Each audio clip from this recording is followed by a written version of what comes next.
The happiness of your life depends upon the quality of your thoughts. That is a quote by Marcus Aurelius.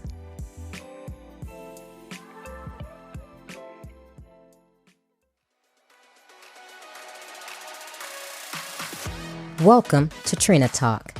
This is the podcast where guests share their stories of pursuing their passions, living a fulfilled life, and empowering others. Each week, I talk with inspiring leaders, business owners, and people with amazing stories from around the world in unscripted conversations as they share their successes and failures. This podcast is all about empowering you to keep striving in your personal and professional life. I am your host, Trina L. Martin. Hello, welcome to Trina Talk. This is episode 99. The topic of this week's episode is Speak Your Truth with Grace. My guest this week is Michaela Johnson. Michaela Renee Johnson is a best-selling author, licensed psychotherapist, and host of the top iTunes podcast, Be You Find Happy, which encourages people to speak their truth with grace and live a courageous life of authenticity. As a preteen, Michaela began a minimalistic life in a 27-foot trailer where living in the woods without running water and electricity became a new normal. In her latest multi-award-winning book, Teetering on Disaster, a poignant, humorous coming-of-age story, she shares how to speak your truth with grace and live a courageous life of authenticity. Hi, Michaela. Welcome to Trina Talk. Hi, Trina. I'm so excited to be here. I'm glad to have you here with me. You are a busy lady. You are a licensed psychotherapist and life coach. You're a podcast host and you're author. You sound like me because you're doing a lot of things. Always. And actually, really exciting news. My journal just actually hit the bestsellers list. So super exciting. Yeah. So now I get to say best-selling author. It sounds so big. Ooh, congratulations. Thank you. Well, you know what? Since you are so amazing, why don't you just start off telling the listeners who Michaela is and how did you come to be this force that you are today with, being a best-selling author and podcast host of a big popular podcast show. Just go ahead and tell us about yourself. It was a total and complete accident, all of it. I mean, it really, I grew up in a rural town in the Sierra Nevada mountain range, living in a 27-foot fifth wheel with no running water, no electricity, and a lot of big dreams. My parents kind of raised me with the belief system that the only time you fail is if you never try. And so every opportunity that came my way, I sunk my nails in and gave it a shot. And some things didn't pan out, and some things took a lot longer to pan out, and some things I fell flat on my face. And all of those things kind of were the building blocks to the foundation of where I am today. I mean, every single experience that I've had, it's not any one thing. It's been every one thing that's really led me to where I am now. And even today, when people say, "Oh, you're a happiness expert," or this or that, my kind of go-to mindset is I'm an ever learner. And I'm continually seeking knowledge. I'm continually seeking alternative information. So I don't think that the growing ever stops in this lifetime for me. Wow. I like that because I feel the same way. I feel that if you stop learning, you're going to stop growing. You're going to just become stagnant. And I'm one of those people as well that I'm constantly learning. Yeah, they say, a body that rests, rusts. And I would say that's about true there. Same goes for the mind. Oh my goodness. So true. So let's get into what you said a little while ago at the beginning of your conversation starter. You're a happiness expert. What exactly does that mean?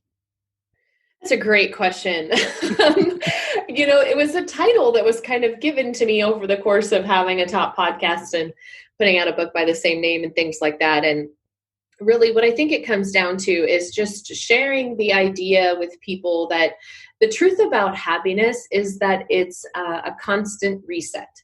there is no time in your life where you're ever going to go, oh, that's it. I got it. I got the happy. Okay. I'm going to put that in my bag and check that off my list. And now I've got that for good, because, it's constantly being threatened by something, some event, or someone. And it's really about how you bounce back in the face of adversity, how resilient you can be, and how you look at these experiences. Truly, we would not have happiness without the polar opposite of happiness, because we would always just exist in kind of the homeostasis. We would never have that experience of the opposites. And that's what creates the happy, is by knowing the pain. Wow. That makes so much sense. I mean, and a lot of people don't think of it that way. And you're right. If we were happy all the time, that wouldn't be life, right? So you need the times that are not happy and the times that are happy to actually appreciate life, appreciate what you have, and reset or do whatever it is that you do. So that's a great thing to say. Now, how did you get to this point? And it seems like with your upbringing that your family, your parents were very wise with telling, even though you've come from humble beginnings, they always told you that there was no limit on what you could do. Is that where you got this mindset to just look at things differently and always say, okay, if things don't go the way I planned, just reset and keep going? I think so. I mean, we really didn't have a choice. I think for me, I grew up generationally different than a lot of people my age, and definitely a lot different than people that are younger than me, in that, I was a product of my circumstance. There was no blaming. There was no, victim kind of mentality that was ever accepted. That's not to say that my parents didn't allow us to feel our emotions or allow us to be upset or angry or something like that. But it was kind of always like, you're in control of two things: the way you're looking at this and what you're doing about it. And so I think just kind of growing up that way always taught me that if there was something that wasn't jiving for me or wasn't working for me, I was in control of that. It wasn't anybody else's fault. It wasn't anybody else's job to change it. That is so great, because there are so many people who live by the woe is me mentality. Oh my goodness, I didn't grow up here. Oh my God, my parents weren't this, these type of parents. Oh. But you never did that. You just said, okay, I'm going to excel in spite of. What's funny is, like I say, let your woes be your woos, because I'm so tired of the woe mentality. I'm so tired of it. But I definitely have my days where I feel really bad for myself and really upset. but I also know that has to be temporary. And so, I let myself feel those things every once in a while when something kind of ticks me off or gets me down or something. But then I move on quickly from those emotions. And tell us how you do that, because we all have those type of days, because I have them as well, where you are like, oh my goodness, I was such a bonehead today, or today is not going the way I wanted it to go. But when you start feeling like that, what do you do? Because you said you let yourself feel that way, which I think is great, because you can't be superwoman all the time. So how do you bring yourself back to, okay, let me get myself back going? So you ever been around people that talk to themselves a lot, that like you hear them? Like, I'm one of those people that talks to myself all the time, like whether people are around me or not, like I do as too. I'm doing the vacuuming and I'm in the garden, if there's not a song on, I'm usually talking to myself. And so for me, how I communicate with myself is the biggest thing. I'm like, okay, Michaela, go ahead, be upset. Let's do this. And then I'm like, all right, what's this doing for you now? Who's this hurting? Oh, it's hurting you. Okay, what are you going to do about it? Oh, I don't know. Well, you didn't really respond to your son that well. You kind of feel like a punk. He's upset. You're upset. What are you going to do? Well, maybe you should circle back and go talk to him about it. Yeah, I probably should. Now I sound like some schizophrenic or something, but the truth is that's how I do it. I have a dialogue with myself, just like a friend would have a conversation with me. I love that. I love that, because I'm a person as well who talks to herself. And I think that's healthy. I think you have to get these things out of your head. Now, I wouldn't be out in public walking down the street, doing that dialogue. But although these days with the Bluetooth, no one knows anyway. So that's true. They might as well think you're talking to a friend. That's true. I could put in my earpiece and just talk. Exactly. Nobody would know the difference. Yeah, they don't know. Oh my goodness. So the title of your book is Teetering on Disaster. And that sounds juicy. Tell me about it. Yeah, so that is the first book that I wrote and published. That is my memoir. 9 books down since that book. That's the first one. Yeah, but it is a memoir, and it is about kind of growing up in the situation that I grew up in, and really like finding the silver linings. It's a lot of childhood stories about what it was like to grow up in a trailer with no running water and no electricity, and a lot of the kind of fun that my family created. And then I go on to create this full adult life with a multi-million-dollar home in San Diego. True story, the whole thing. And then found myself in rock bottom again. And it's about digging into those childhood roots and kind of what we had already talked about a little earlier on the podcast to create the life that was more authentic to me. Wow. So let me circle back. So were you an only child, or did you have siblings? I have 2 younger siblings, both who are way bigger than me. One of my brothers is 6'5". Wow. So I definitely had my brothers along for the ride, which we're still very close now. I see them both weekly. My son sees his cousins every week as well. So it's really, we're still very tight knit. That's beautiful. That's really beautiful. And your book, you said, is your memoir, and you said something about, okay, you went from where you grew up to living in $1 million home, and then you lost it all. Can you tell us about that? Yeah. So in the story, I was in a relationship that was incredibly abusive, and ultimately resulted in some pretty public domestic violence that led to a imminent divorce, and the selling off of everything and kind of starting over from scratch. Yeah, that's all too familiar to a lot of people. Wow. So you have 9 other books. So you have 10 books in your series. So I have a self-help book. I have a women's humorous fiction novel, like a satire. I have 5 children's books. And then most recently, the bestseller is Empowered, a motivational journal for women. So you like to write. Like, writing has been always both my way to communicate feelings and things like that with the world, and share stories with the world, but also as a very therapeutic tool for myself as well. That's interesting. And I asked that because me growing up, I didn't have much. I didn't live in a trailer, but we weren't wealthy, not even middle class. And I come from an abusive mother, but my outlet was reading. So I read a lot. So it's funny how when you're in certain situations, you gravitate to some things to get yourself out there and free your mind, so to speak. Absolutely. And I think that whatever people find as their preferred resource for kind of outlet to express or think or consider or, dive into another world is just absolutely beautiful. Mm-hmm. Wow. So children's books. So tell me, so it seems like you cover a wide breadth of different topics. Tell me how you got to doing that, because people usually stay in a certain genre when they write or whatever, but it seems like, you did your memoir, you've done self-help, you've done children's book. Is that just because that was your passion and what you wanted to do at the time, or is there any method?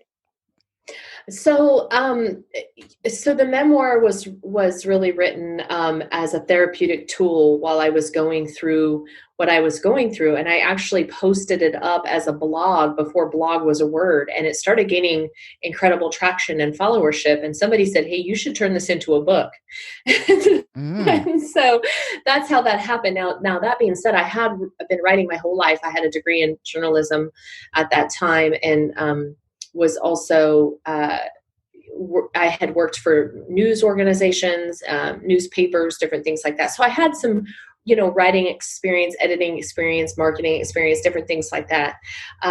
Me and Mo, which is my fiction book, was actually written as kind of my fun mom thing when my son was an infant. When I would put him down for a nap, I I had these stories when I was living in San Diego about this friend of ours. She was going on all these Match.com dates, and they were hilarious, just hilarious stories. And I just thought that should be a book. And it kind of incorporated my experience working for CBS radio and different things like that. And it was just a really fun thing to do as a mom when I was a stay-at-home mom. Like an adult thing to do with my brain when my child was napping.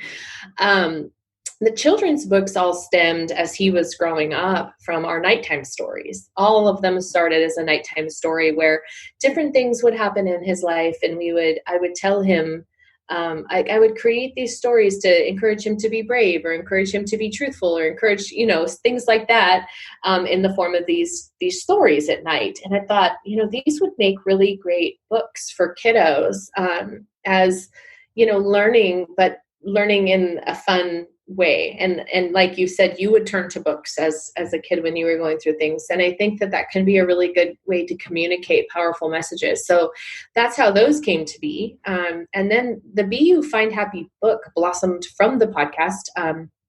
And also I had clients, and every single client would come into my office, and I felt like I was a record, just repeating the same tools and tips over and over and over. And I thought, maybe I should just make like a happiness starter kit that's, kind of outlines the stuff I'm talking about, like the basics. And it's just a really quick, easy, simple read. And actually, I give it away for free on my website for anybody who joins my e-journal. And my e-journal is something I put out every month that's got fun prompts and things like that for journaling and different stuff. So, and it always includes a fun real life story that has happened to me, because that's kind of my style, right? Is I share this experience and then say, okay, so here's a prompt that we can use to kind of work through this. So I give away that book as a resource. And then Empowered was one that the publisher had come to me about and said, hey, we think you'd be a great candidate to write this empowering journal for women to inspire them to really live their best life. And that's how that one came to be. All that said, I recently just penned an 80,000 word psychological thriller for women. So this is totally outside of everything I've ever done, but it's super exciting. And I'm actually seeking a publisher for that now. So that's fun. Wow. I mean, you're just doing so many things, and it's so refreshing, honestly, to hear another woman doing that, because I feel like sometimes I do that. And it's funny because I'm in a technology space, and that's kind of my superpower. But my podcast is like this, where I talk to people and inspiring, motivating, finding what they're doing. Someone said, oh, well, you should change your podcast to be tech. And I was like, no, I like my podcast. I'm like, everything doesn't have to revolve around that, because that's my business. So it's just, I love the fact that you're doing the things that you like to do. You're not contained in this one jar of, okay, this is what I do for a living, and everything that revolves around it has to be related to it. And the same is true for my son. I've always taught him, like, hey, I'm never going to ask you, what do you want to be when you grow up? Because I think there's a whole lot of things that you're going to be when you grow up. And you can have all of those experiences. And I feel like if I phrase it like, hey, what do you want to be? Then he gets to only be one thing, when really we can be everything. I love photography. I do that too. I've been in an all-girl rock band that opened for Smash Mouth. I play the bass. There's just a lot of things that life has to offer, and a lot of experiences that you can have. And I don't believe in labels. I just don't think. Someone said to me, I did an interview, and mind you, it was a great interview and everything, but they said, about being a multi-genre author. And like I was some unicorn or something, And I thought, I never really thought about it like being a multi-genre. I just thought about writing things that felt like they were coming from the heart at that time. Yeah, I mean, and that's the best way to be. And that's where I'm leading to now. You were saying how you share how to speak to your truth and grace and authenticity. Tell Yeah, us so about my catchphrase is kind of like, I encourage people to speak their truth with grace and live a courageous life of authenticity. And I think that so many of us find ourselves in these situations because we haven't really learned how to do that. We say yes to people and overextend ourselves. We nod our heads in agreement when it doesn't sit right in our belly because we're afraid. And then we find ourselves kind of in these situations where we're doing these jobs, or we've got multiple kids and spouses and houses and all these things where we're like, I don't know that I would have signed up for this for me if I'd said how I really felt. it. Like, I think I'm here because I was kind of doing what everyone else suggested I should do. And I didn't know how to speak my truth. I didn't know how to say how I felt about things. I didn't know how to live a courageous, authentic life. And I say courageous because it takes a lot of courage to be authentic. People toss that term around these days, same with transparency. Like, it's something you go buy off the store in the grocery store. It's just not. It's something that takes a lot of work and challenge and sacrifice. And it takes even questioning all the time what your inner truth is, so for me, I've even found this a lot lately on my social media. I've started kind of having conversations with people where I'm questioning things, and people are really pushing back on me, like, I don't think I like that you're asking that question. It triggers me. Well, it's not really up to me to make sure I'm not triggering you. It's up to me to continue to ask questions to better understand things in my world and make good choices for myself. One thing that I'm facing just right now as a parent in California with the school districts being closed is, do I send my kid to the distance learning program through the school district, or do I withdraw him and do a homeschooling program? And by asking certain questions about different options, people get triggered and they're like, oh, are you actually gonna? Are you really thinking about? And then as a courageous person who put yourself out there to speak your truth, you're kind of like, oh, maybe I shouldn't have done that. Maybe I should have just went along with what everyone's telling me to do and not questioned anything. Right. So it takes a lot of courage to show up in that way in your life. And I know, because I've been there. I've been in relationships, I've been in jobs, I've been in situations where I was just nodding my head and going along because it felt a lot easier. It's a lot harder to show up in that way. And that's really why Empowered was written. It was to encourage women to kind of deal with some of their stuff in a really fun, lighthearted way, so that they can show up in a way that is more altruistic to what they really want in their life. Absolutely. You hit the nail on the head. Showing up as your true self is hard. And it's funny because I have a book out, and that's something that I talk about in that book. And people don't want to show up as themselves because, just as you said, they're afraid of other people judging them, and people do. And whether they speak their truth or not, they're like, well, I don't want to be shunned, or I don't want to be looked at differently. And just like you, I've done the same thing too. And it's funny, and I tell the story in the book, but several years ago, I dated this guy, and, I was starting to really get my stuff out and everything. And I just shared with this guy. So, in the past, I've been through XYZ, and I call myself being authentic and telling my truth. And this guy used this to make me feel like dirt. And I was going, what the hell is wrong with this guy? And I sat up and I told him, I said, first of all, this is my life. This is something that happened before I even knew you. I just shared with you in the spirit of being honest. And, what do you call yourself doing? But of course, I found out that this guy was projecting because he had done some things that, I don't even want to go into. But it's difficult because you think about that. You were like, well, if I say this, what is this person going to think about me? or I'm supposed to be here, or does that go against this box that I checked? So is very, you have to be very courageous. And I'm so glad that you say that and you tell people that, because it is. And until people feel comfortable on being courageous, you cannot truly be yourself.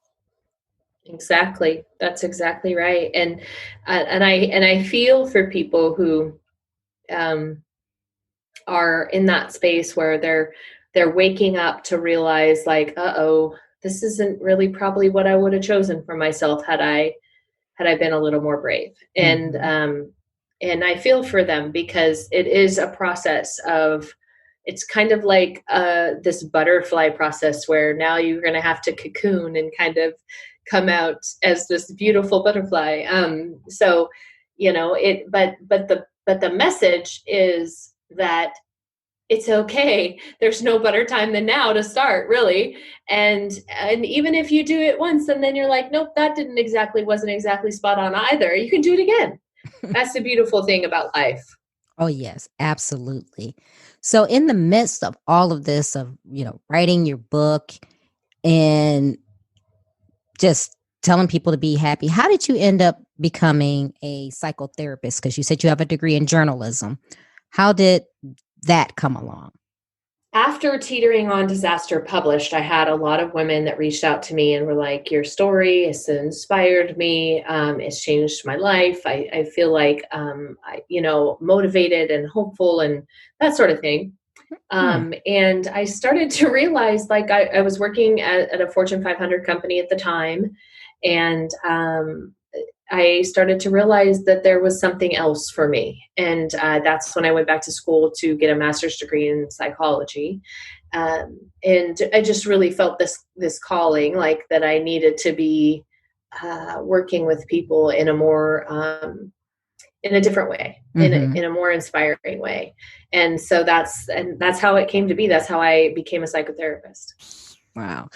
I get it. I had that same feeling as well, working for major corporations. And I was like, yeah, this is not exactly where I see my destiny lying. Yeah, been there, done that. Yeah. But don't we all do that? Because that's what people told us we should do. You go to school, you get a degree, you get a good job, making a salary, and you stay there. And I was just going, why should I stay at a place that I'm unhappy with? And, because life is not promised to us. And my thing is, if I give this company 20, 30 years of my life, who's to say that when I leave that I will have a life to live afterwards? So yeah, life is too short. It's just, absolutely. It's crazy. Wow. Well, this has been really just great talking with you, but we're going to go into our questions now. Okay. I'm ready. Okay.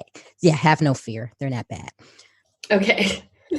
Who or what motivates you? This is a pretty easy one, although I feel like these answers to these sorts of questions can change all of the time, and can change even by the hour. But in general, I would say my son is motivating me every day to just be a better version of myself, to show up in a way that's just a little bit better every day. What demotivates you?